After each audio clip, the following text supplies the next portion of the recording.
마라톤 용어 중에 데드 포인트라는 말이 있습니다. 말 그대로 사점, 죽음의 고비라는 그런 의미입니다. 여러분 달리기를 아마 다들 해보셨을 거예요. 달리기를 하다 보면 숨이 차기 시작하죠. 그렇게 숨이 차던 것을 참고 더 달려보겠다고 계속 달려가면 더 이상 숨을 쉬지 못할 것 같은 그런 상황을 만나게 됩니다. 다리에 근육이 경직되고 야, 내가 이렇게 더 달리다가는 진짜 죽을지도 모르겠다 싶은 그런 상황을 만나게 되죠. 이것을 데드 포인트라고 이야기한다고 합니다. 우리 어렸을 때 고등학교 입학하고 또 초등학교, 국민학교 시절이죠. 고학년 되면 체력장이라는 게 늘 있었습니다. 그래서 뭐 턱걸이도 하고 윗몸 일으키기도 하고 막 하는데 항상 마지막에 오래 달리기를 하죠. 그 오래 달리기를 하면 친구들하고 경쟁이 붙어가지고 자기가 원래 달리던 속도 그리고 자기의 체력보다 더 진하게 어떻게든 그 친구들을 한번 이겨보려고 그렇게 달리기를 합니다. 그렇게 달리기를 하다 보면 숨이 너무 차가지고 야 진짜 죽을 것 같다 싶을 때가 오죠. 다리가 막 힘이 풀려가지고 더 이상 내 마음대로 막 몸을 어떻게 할 수 없을 것 같은 그런 느낌을 받았던 그런 기억이 저도 있습니다. 그런데 이렇게 정말 죽을 것 같은 숨이 차서 숨이 이젠 정말 멎을 것 같은 이런 데드 포인트를 잘 넘어가면 우리 몸의 모든 신체 기능이 이제 그 운동에 적응을 하게 되면서 세컨드 윈드라는 그런 상태가 찾아온다고 합니다. 이 세컨드 윈드라는 것은 지금까지 경험했던 그 극한 괴로움이 점차 안정이 되면서 몸이 평안한 상태에 이르게 되는 그런 것입니다. 이 세컨드 윈드라는 이 상태를 잘 유지하면서 마라톤 42.195km를 누가 더 잘 달리느냐 이것이 마라톤 승리의 아주 중요한 비결입니다.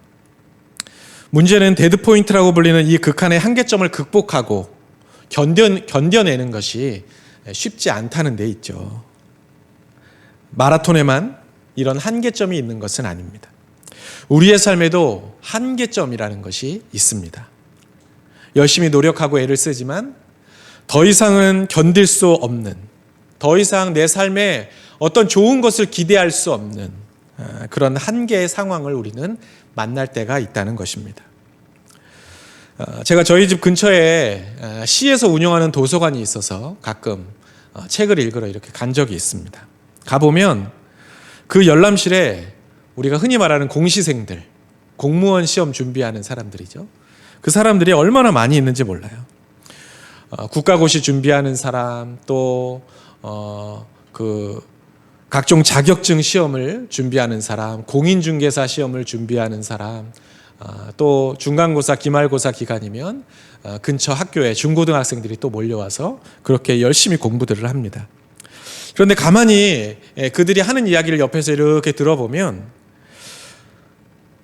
처음에는 공부하는 만큼 막 점수가 올라가고 뭔가 좀 막 알게 되는 것 같고 그래서 야 해볼만 하겠다. 한 1년이면 아니면 한 2년 뭐 그 정도면 붙을 수 있겠다라는 막 자신감이 생긴대요. 그런데 문제는 처음에는 그렇게 공부하는 만큼 실력이 오르고 점수가 잘 오르다가 어느 시점이 되면 자기의 실력이 정체되는 것 같은 그런 느낌을 받는 타이밍이 온다고 합니다. 아무리 노력을 하고 기를 쓰고 공부를 해도 점수가 올라가지 않으니까 공부에 대한 회의가 찾아오고 야 내가 이거 시험 괜히 준비했나 싶고 1년, 2년 만에 끝날 것 같았는데 이러다가 정말 사수, 오수 뭐 계속 공부를 해야 되는 거 아닌가 싶은 그런 부정적인 마음이 찾아오는 것이죠. 그 고비를 극복하고 넘어가면 좋은 결과를 얻게 되겠지만 그렇지 못한 사람들은 포기하거나 또는 시험에 떨어져서 또다시 처음부터 공부를 시작해야 되는 그런 상황에 이르게 되는 것입니다. 여러분 공부뿐만이 아니죠. 사업도 마찬가지고 직장생활도 다 마찬가지입니다. 자녀 양육도 그렇고 심지어 신앙생활도 그렇습니다. 처음 시작할 때는 하나님의 은혜가 막 느껴지고 하나님이 정말 날 사랑하시는 것 같고 말씀을 들으면 막 뭐가 깨달아지고 찬송을 부르면 눈물이 나고 그럴 때가 있었는데 뭔가 조금씩 신앙의 연수가 거듭될수록 분명히 예전에는 하나님이 응답을 잘해 주셨는데 이제는 잘 응답을 안 하시고 나에게 은혜가 되었던 말씀들이 자꾸 내 귀를 비껴나가고 찬송을 부르면 은혜가 되고 눈물이 나고 이랬는데 그냥 뭐 습관에 따라서 찬송을 부르게 되고 그런 일들이 일어나게 됩니다. 시간이 지날수록 한계에 부딪히고 내 힘으로 어떻게 할 수 없는 그런 상황을 우리는 삶의 어느 영역에서든지 만나게 됩니다. 어떻게든 버텨서 앞에서 말씀드린 그 세컨드 윈드라는 안정적인 시기를 만날 수 있다면 참 다행이지만 그리고 그런 보장만 있다면 힘들어도 참을 수 있고 견딜 수 있겠지만 문제는 우리의 삶에 그런 고비들 그리고 그런 한계들이 반복적으로 계속 찾아온다는 데에 있습니다. 한 고비를 넘으면 또 다른 고비가 찾아오고 야 이제 되었다 싶으면 생각지도 않은 변수들이 여기저기서 툭툭 튀어나옵니다. 이렇게 많은 고비들을 우리는 다 통과할 능력이 사실 없습니다. 그래서 우리는 지금도 늘 고민이 많고 고되고 힘든 인생을 살아가고 있는 것이죠. 오늘 우리는 자기 스스로 할 수 있는 모든 노력과 에너지를 다 쏟았음에도 불구하고 더 이상 이제 내가 할 수 있는 것이 아무것도 없구나라는 것을 깨닫고 인생의 한계에 이르게 된 인생의 데드포인트를 만나게 된 한 사람을 보게 됩니다. 그 사람은 바로 우리가 잘 아는 모세의 엄마입니다.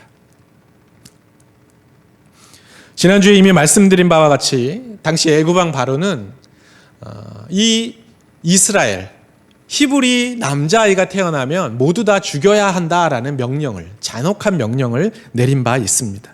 여러분들이 만약에 그런 그 당시 상황 속에서 아이를 임신했다면 무슨 마음이 들겠어요? 야, 내 자녀를 갖게 됐구나. 너무 기쁘다. 이런 마음이 들겠어요? 아니면 혹시라도 내 아이가 남자이면 어떡하지?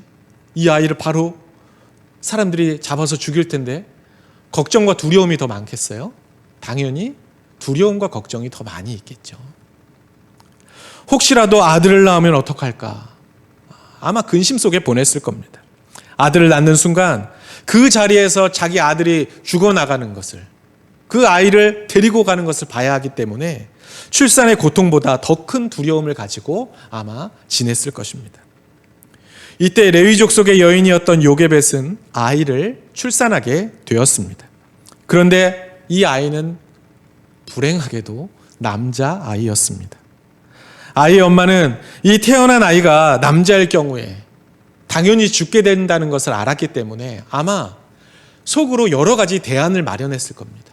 혹시라도 내가 낳은 아이가 남자아이면 이 아이를 어떻게든 살려야 할 텐데 어떤 방법으로 살릴 수 있을까? 한참을 고민했겠죠. 그래서 이 여인은 자기 나름의 계획과 생각을 가지고 3개월 동안이나 이 아이를 몰래 사람들에게 들키지 않게 몰래 아이를 키웠습니다. 그런데 3개월이 지나니까 이 아이를 더 이상은 몰래 키울 수가 없게 되었습니다. 여러분 남자 사내 아이가 3개월 정도 되면 울음소리가 얼마나 커요. 그죠? 젖달라고 배고프다고 또 뭐가 불편하다고 시도 때도 없이 울잖아요. 그 남자아이의 그 우렁찬 그 울음소리를 감당하기가 쉽지 않았겠죠.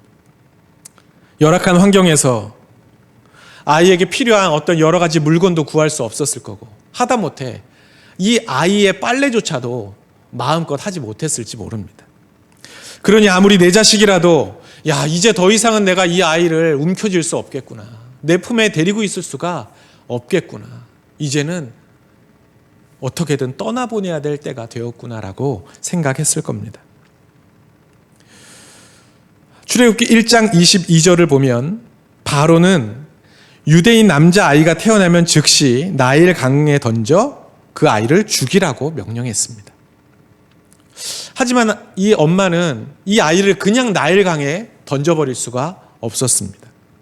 3개월이나 내 품에서 이 아이를 젖을 먹이면서 이 아이의 눈을 맞추면서 사랑스러운 이 아이의 모습을 봤는데 어떻게 이 아이를 강에다가 그냥 던질 수가 있겠어요?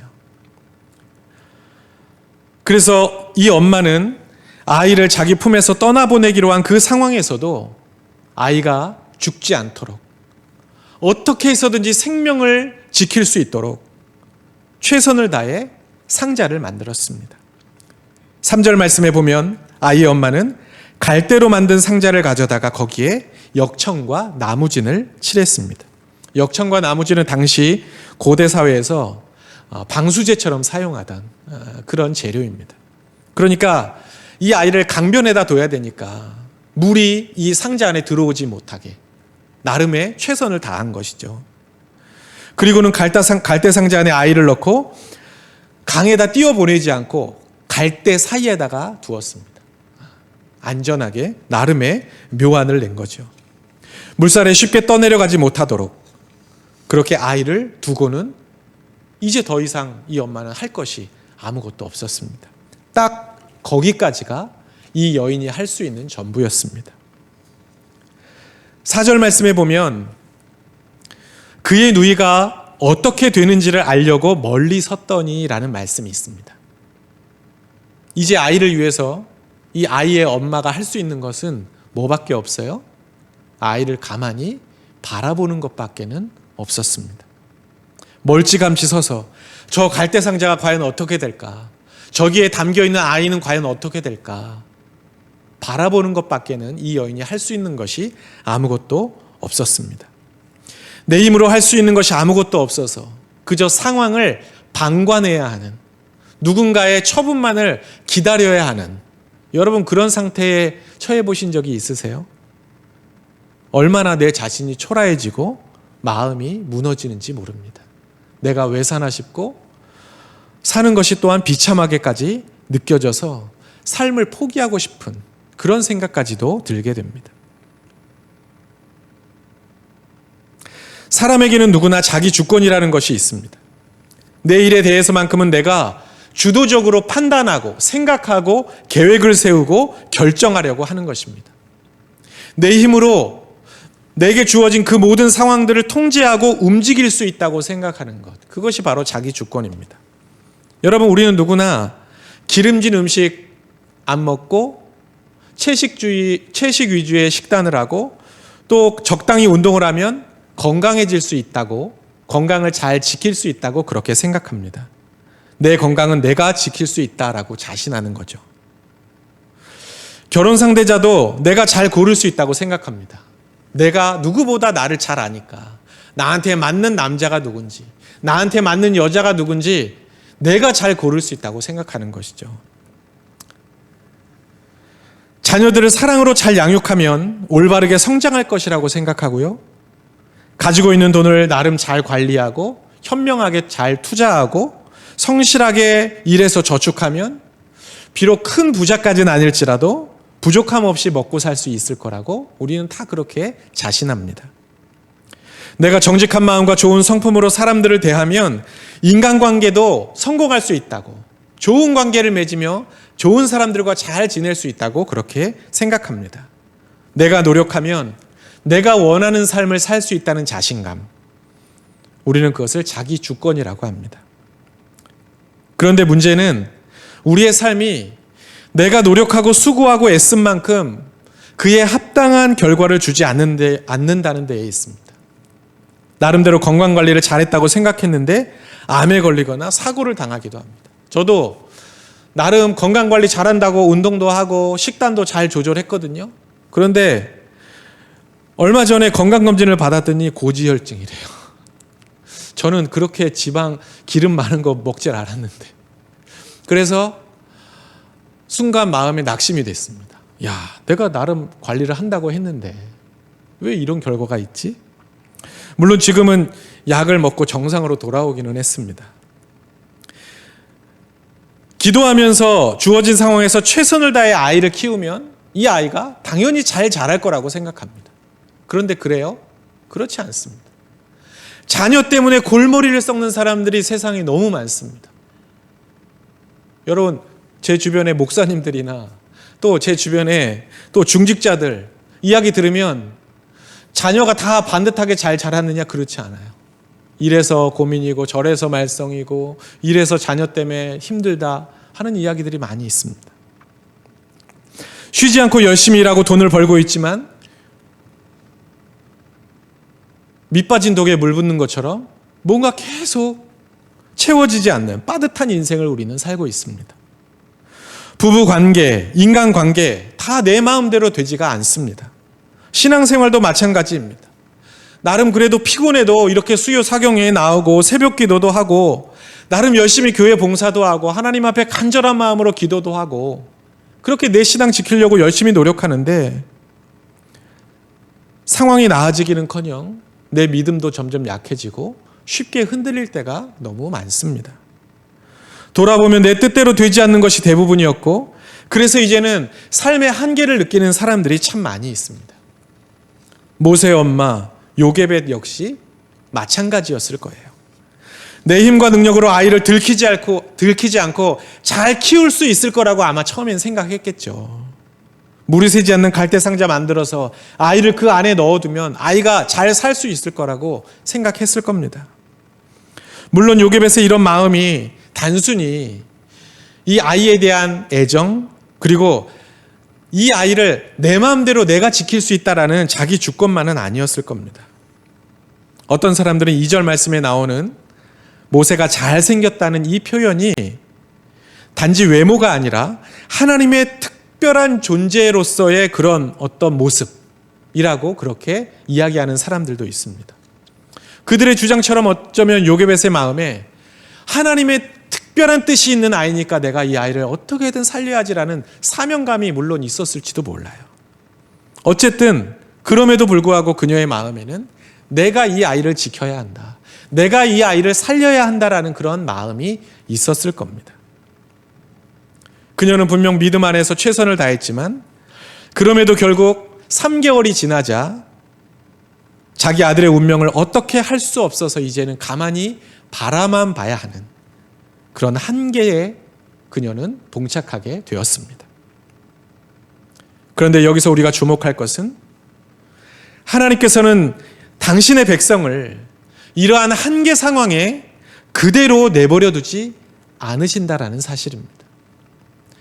하나님께서는 당신의 백성을 이러한 한계점에서 그냥 인생이 끝나버리도록 방치하지 않으신다는 것입니다. 하나님께서는 데드포인트, 즉 죽음의 위기 가운데 있는 우리의 삶을 건져내 주십니다. 마라톤 선수가 데드포인트를 지나서 안정적인 상태에 이르게 되는 것처럼 주님께서 우리를 그렇게 인도해 가신다는 것입니다. 아이를 갈대상자에 담아 나일 강변에 두고 지켜봐야 하는 그 엄마의 모습, 분명히 절망적이고 암울한 상황이었음에 분명합니다. 그런데 요게벳의 삶은 그렇게 비극적으로 끝나지 않았습니다. 그 순간 바로의 딸 공주가 나일강에 목욕을 하러 왔다가 이 아이가 담겨있는 그 갈대 상자를 발견합니다.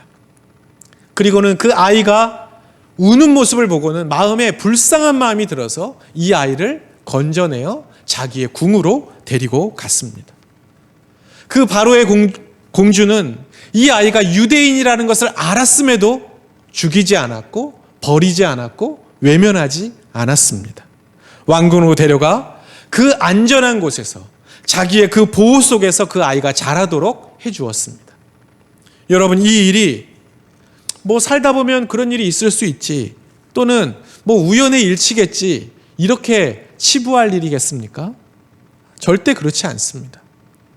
만약 그렇게 생각한다면 그 사람은 하나님의 역사를 인정하지 않는 것입니다. 갈대상자를 나일 강변에 두었는데 그것을 발견한 사람이 마침 바로의 공주였다는 것. 게다가 그 공주가 아이를 보고는 그 마음에 불쌍한 마음을 갖게 되었다는 것.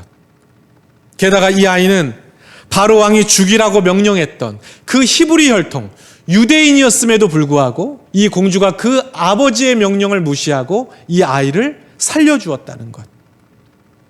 아이에게 젖을 먹이고 아이를 키워줄 사람이 필요했는데 마침 그 사람으로 이 모세의 엄마가 선택되었다는 것. 그리고 그 아이를 왕궁으로 데려와 공주의 아들로 40년을 살게 했다는 것. 여러분, 이 모든 것이 우연으로 일어날 수 있는 일일까요? 이것은 너무나 확실하게도 하나님이 역사하신다는 것이고 하나님께서 하나님의 백성을 지키신다는 증거입니다. 그것이 아니고는 도저히 설명할 수 없는 일입니다. 놀라운 하나님의 은혜입니다. 모세를 선택하시고 모세를 사용하시려는 그 하나님께서 너무나 섬세하게 그의 삶에 역사하고 계시는 것입니다. 그리고 그 하나님께서는 지금도 여러분의 삶에 일하기를 원하십니다. 여러분, 그 사실을 아십니까? 우리가 하나님의 도움을 바라는 마음보다 하나님께서 우리를 도와주고 싶어하는 마음이 훨씬 더 간절하고 크다는 사실을 여러분 알고 계십니까? 하나님께서는 우리를 지키시고 도우시고 우리의 삶의 선한 역사를 이루시기 위해서 졸지도 않고 주무시지도 않는다고 성경은 분명히 그렇게 증언하고 있습니다.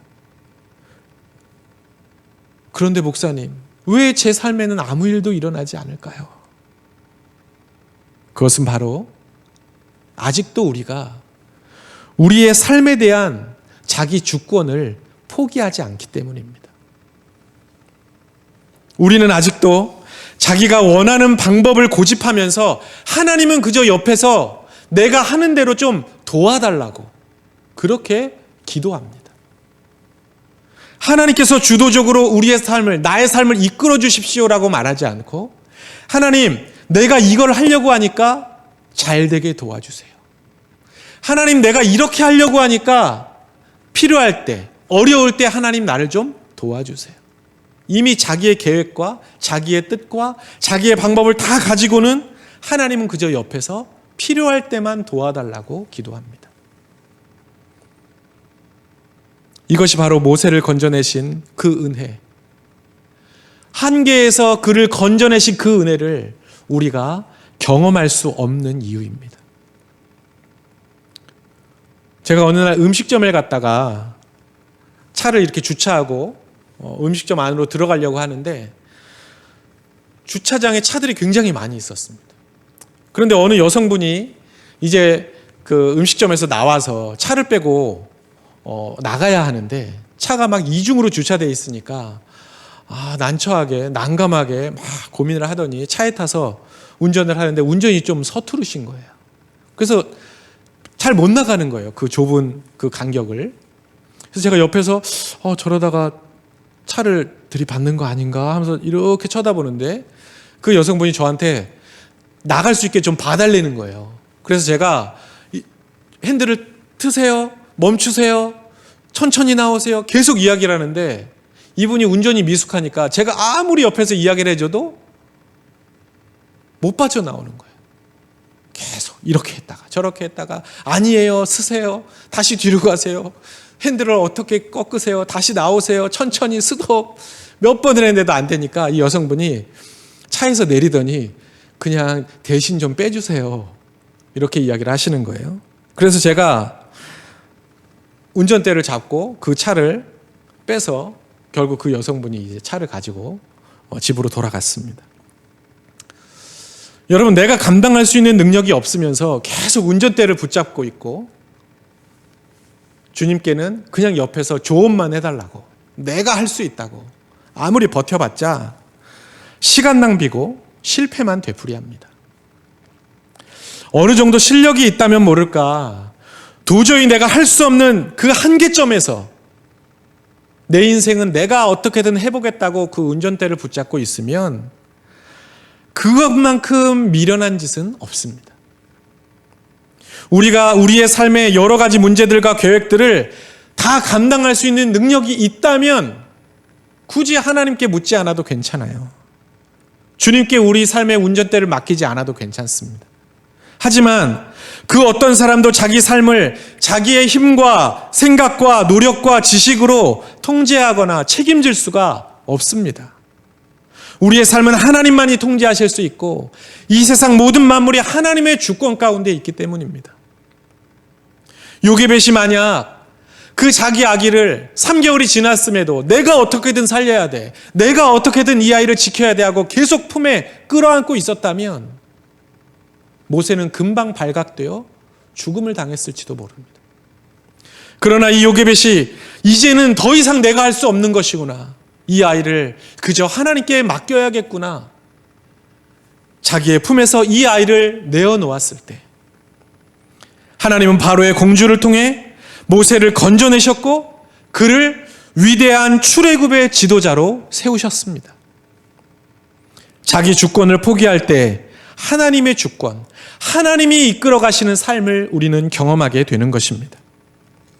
오늘 말씀에 보면 모세가 살아날 수 있게 된 중요한 이유를 알려주는 3개의 단어가 있습니다. 바로의 공주가 했던 행동인데 그것은 바로 보다, 불쌍히 여기다, 건져내다라는 단어입니다. 아이의 엄마에게 모든 희망이 사라지고 더 이상 아무것도 할 수 없는 그 한계 상황을 만나게 되었을 때, 그래서 갈대상자만 바라보고 저 갈대상자가 어떻게 되나 지켜만 보고 있는 그 요게벳에게, 그 상황 속에서 아이가 살아날 수 있게 되었던 것은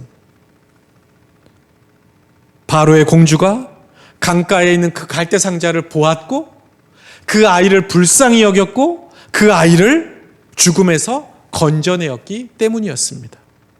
그런데 여러분, 이것은 바로의 공주가 했던 행동이지만 동시에 이것은 모세를 향한, 이스라엘 백성들을 향한 하나님의 마음을 표현하는 단어입니다. 하나님께서 아이를 바라보셨고 하나님께서 그 아이와 이스라엘 백성들을 불쌍히 여기셨고 하나님께서 그 아이와 이스라엘 백성들을 건져내셨다는 것입니다. 여러분, 구원이란 우리 자신의 능력으로 얻을 수 있는 것이 결코 아닙니다. 구원이란 고난 속에서, 절망 속에서, 사망 가운데서 우리에게 먼저 찾아오시는 그 하나님의 임재와 하나님의 은혜 안에서만 우리가 경험할 수 있는 것입니다. 그 누구도 구원을 자기의 힘으로 차지할 수 있는 사람은 없습니다. 그 하나님께서는 오늘 지금 이 자리에 앉아있는 여러분들을 또한 바라보고 계십니다. 또한 여러분을 불쌍히 여기고 계십니다. 그리고 또한 여러분들을 건져내려고 하십니다. 그렇다면 우리는 내가 끌어안고 있는 나의 삶의 문제들, 내가 움켜쥐고 있는 내 삶의 그 운전대를 주님께 기꺼이 내어드려야 합니다. 운전할 수 있는 실력도 없으면서 운전대를 붙잡고 내가 가고 싶은 대로 막 가면서 예수님 저한테 얘기만 해주세요. 그러면 뭐 하겠어요? 내가 실력이 없으면 아무리 주님이 옆에 앉아 계셔도 옆차를 들이박을 수밖에 없습니다. 온갖 사고를 만나게 되고 차선을 넘나들고 급정거에 신호위반에 온갖 딱지들이 날라옵니다. 주님이 옆에 앉아 계시면, 내가 운전대를 잡고 있으면 그렇게 되는 것입니다. 그러면서 주님께 왜 안 도와줬냐고, 나 차선 넘어가는데 왜 안 도와주냐고 하면 여러분, 주님이 너무 억울하지 않으시겠어요? 내 삶을 유익하게 하시는 그 선하신 주님을 믿고 주님께 내 삶의 운전대를 맡겨야 합니다. 고생스러운 그 운전석에서 내 힘으로 아둥바둥 그 붙잡고 있던 그 운전석에서 여러분, 이제는 내려오셔야 합니다. 내 삶의 운전대를 주님께 맡겨야 나를 건져내시는 은혜를 경험할 수가 있습니다. 하나님, 내 힘으로는 도저히 할 수 없습니다. 하나님, 내 가정의 문제를 내 힘으로 할 수 없습니다. 내 자녀의 문제, 하나님 내 힘으로 할 수 없습니다. 내 방법대로 했는데 도저히 안 됩니다. 하나님께 맡기겠습니다. 하나님, 우리의 교회 문제도, 내 가정의 재정적인 문제도, 나의 이 건강의 문제도, 그리고 내 자녀들과 내 남편의 일터의 문제도, 그리고 내 삶의 미래의 문제까지 내 힘으로 할 수 있는 것은 하나도 없습니다. 선하신 주님만이 하실 수 있고 주님만이 내 삶의 유일한 소망이십니다. 기도해야 합니다. 어떻게든 내 힘으로 해보려고 움켜쥐고 있던 내 삶의 운전대, 이제 주님께 내어드리겠습니다. 모세를 바라보시고 모세를 불쌍히 여기시고 모세를 건져주셨던 하나님, 나를 바라보시고 나를 불쌍히 여겨주시고 나를 건져주십시오. 기도해야 합니다. 우리 자신의 힘으로 할 수 있는 것이 아무것도 없다는 것을 인정하고 내 삶을 온전히 주님께 맡길 때, 그때 우리의 삶에 기적과 같은 하나님의 역사가 시작될 것입니다. 하나님께서 건져주시는 은혜와 기적을 경험할 수 있는 그 기회의 문이 바로 그때 열리게 될 것입니다. 저는 이 자리에 앉아있는 여러분 모두가 그 은혜를 경험할 수 있게 되기를 축복합니다. 그리고 우리 교회가 그 놀라운 은혜를 경험할 수 있게 되기를 축복합니다. 그 축복의 자리에 여러분 모두를 초대합니다. 나의 주권, 나의 노력, 나의 의지, 나의 방법을 내려놓고 나를 바라보시고 나를 불쌍히 여기시고 나를 건져주시는 그 주님께 내 삶을 온전히 내어드려 내 삶에 부으시는 놀라운 은혜와 축복을 맛보는 저와 여러분들이 될 수 있기를 주님의 이름으로 간절히 축원합니다. 아멘. 기도하겠습니다. 사랑의 주님, 우리가 노력하고 애쓰면 잘 살 수 있을 것이라고 생각했습니다. 그래서 어떻게든 열심히 살았고 주어진 상황에 최선을 다하며 노력했습니다. 건강의 문제, 자녀의 문제, 사업의 문제, 물질의 문제, 그리고 사람들과의 관계의 문제까지 내 나름대로 잘해보려고 얼마나 열심히 노력했는지 모릅니다. 그런데 주님, 모든 것이 내 뜻대로 되지 않았습니다. 고비를 하나 넘으면 또 하나의 고비가 찾아왔습니다. 그래서 삶의 한계를 경험할 때가 얼마나 많은지 모릅니다. 그런데 주님, 그런 인생의 고비는 결국 우리의 손으로 움켜쥐고 있는 것들을 내려놓으라고, 그리고 이제 주님이 건져내시는 은혜를 경험하라고 주신 기회임을 깨닫게 하시니 감사합니다. 나의 노력과 의지로 하려고 했던 모든 것들을 내려놓고 이제 주님이 일하시는 것을 바라보며 주님의 손에 나의 모든 것을 맡기는 삶을 시작하게 하여 주옵소서. 그래서 나를 수렁에서 건져내시고 주의 거룩한 역사를 위해 나를 사용하시는 것을 경험하게 하여 주옵소서. 나의 인간적인 자아, 인간적인 아집은 다 죽고 내 안에 계신 그 예수 그리스도로 사는 거룩한 삶을 시작하게 하여 주옵소서. 예수님의 이름으로 간절히 기도하옵나이다. 아멘.